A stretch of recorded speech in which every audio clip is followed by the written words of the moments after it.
Hello everyone, today's topic use of head. Head का use हम वहाँ करते हैं जहाँ हमारे पास पास्ट में कोई चीज़ थी।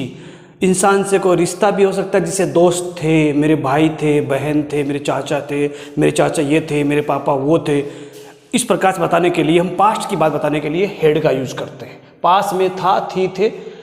अगर कोई वस्तु या इंसान हमारे पास था, थी, थे भूतकाल में पर अब नहीं है, तब यूज करेंगे। सेंटेंस स्ट्रक्चर कैसे बनेगा? पहले आएगा सब्जेक्ट, उसके बाद में हेड। हमने प्रेजेंट में यूज किया था हेज और हेव, याद है आपको, और पास्ट में यूज कर रहे हैं हेड। उसके बाद में ऑब्जेक्ट। मेरे पास 2 मोबाइल थे पर अब नहीं है। I had 2 mobiles. उसके पास पुरानी कार थी, पुरानी मतलब उसने पुरानी परचेज की होगी। He had used car, used का मतलब है काम की हुई, काम में ली हुई, सॉरी।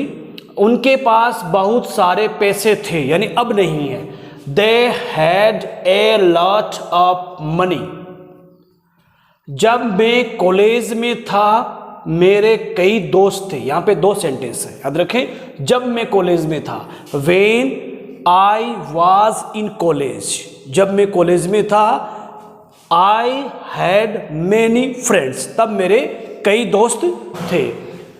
उसके भाई के पास एक शानदार बाइक थी। शानदार का मतलब जिस देखते ही मतलब चकाचौंध हो जाएगी, वास्तव में क्या बाइक है। तो देखें, हर ब्रदर, देखें हर का मतलब कोई लड़की का भाई बोल रहे हैं। Her brother had a dazzling bike. Dazzling का मतलब चकाचौंध करने वाला, जिस देख के ही हमारा वाह यार क्या बाइक है। कोई भी वस्तु हो सकती है, जरूरी नहीं है, कोई भी चीज़ हो सकती है। और डेजलिंग मकान भी हो सकता है, घर भी हो सकता है, कुछ भी। ओके, उसके बाद में देखें, बच्चों की नोटबुक अध्यापक के पास थी। टीचर हैड चिल्ड्रंस, याद रखें। वैसे चिल्ड्रन का एस कभी नहीं बनता है, लेकिन यहां मामला दूसरा है, अपोस्ट्रोफी, बच्चों की, तब एस लगाया गया है। हालांकि बोलेंगे चिल्ड्रंस तो कोई कंफ्यूज हो सकता है कि चिल्ड्रंस में एस किससे लगा दिया, लेकिन वो एस ये नहीं है, अपोस्ट्रोफी वाला है। नोट बुक, नोट बुक्स लिखे यहां पर, नोटबुक्स। तुम्हारी जेब में कुछ था, तुम्हारी जेब में कुछ था।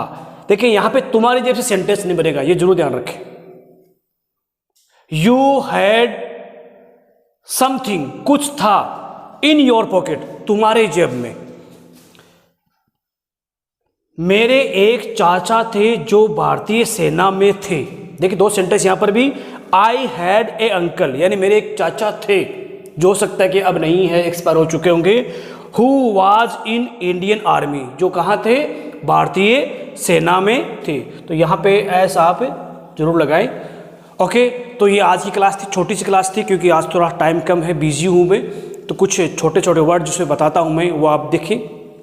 पहला, हम जो सुबह जो खाना खाते हैं उसे हम बोलते हैं ब्रेकफास्ट, हर व्यक्ति जानता है। उसके बाद दोपहर में जो खाना खाते हैं उसे हम लंच कहते हैं, ये भी हर इंसान जानता है। लेकिन ब्रेकफास्ट और लंच के बीच में कई बार हम कुछ खाना खा लेते हैं, भूख लग गई, ऐसा कुछ काम हो गया, तो उस खाने को क्या कहा जाएगा? याद रखें, उस खाने को कहा जाएगा ब्रंच, ब्रंच, ठीक है। उसी प्रकार जब हम लंच जैसे दोपहर में लेते हैं और डिनर नाइट में लेते हैं, लेकिन कई बार हम शाम को कुछ हल्का फुल्का खा लेते हैं, तो उस खाने को क्या कहा जाएगा? डिंच, याद रखें, डिंच, ठीक है। उसी प्रकार जब हम खाना खाते हैं, तो जब हम खाना खाते हैं तो उसे बोलते हैं एक घास ले लिया मैंने, इस प्रकार से कहते हैं। उस घास को इंग्लिश में बाइट कहा जाता है, बाइट, ठीक है, BITE, बाइट। उसी प्रकार जब हम कोई चीज़ पीते हैं तो एक एक घूंट पीते हैं, उस घूंट को इंग्लिश में सिप कहा जाएगा, SIP, सिप यानी घूंट। ओके, और स्पेशल जो वर्ड आज का है वह है घमंडी। घमंडी कई नाम है, कई हम किसी को बोलते हैं प्राउड, प्राउडली, प्राउडी। और उसके बाद में नया वर्ड आया एरोगेंट, लोगों ने यूज़ किया एरोगेंट। और आज आपको मैं एक अजीब वर्ड सिखा रहा हूँ, स्पेशल एकदम, उसे बोलते हैं cocky, cocky, COCKY, cocky. Okay, thank you.